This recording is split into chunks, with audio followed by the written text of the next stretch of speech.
everyone. Today, we're diving into the sizzling world of cooking, but not just any cooking. We're talking about the science behind what happens to proteins when they hit the heat.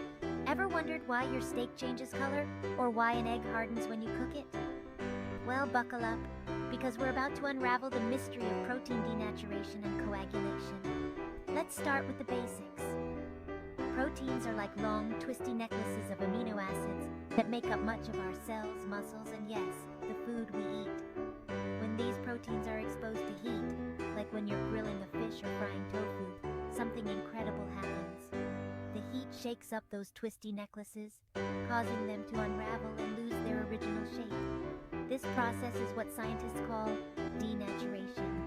Now, when denatured proteins find each other in this heated environment, they start to bond together in new ways, forming a solid mass. This is known as coagulation. It's the reason why the texture and taste of foods change when cooked. The firming up of an egg white when it's boiled, or the stiffening of a steak on your grill, that's coagulation in action. But here's something even cooler.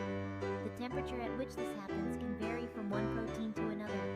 For instance, the proteins in fish coagulate at a lower temperature compared to those in beef.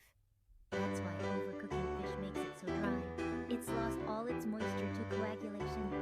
And it's not just heat that can cause proteins to denature.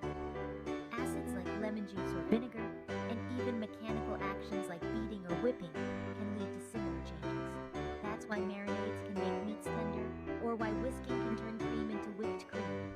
So, the next time you're cooking, think about the science happening right in your pan.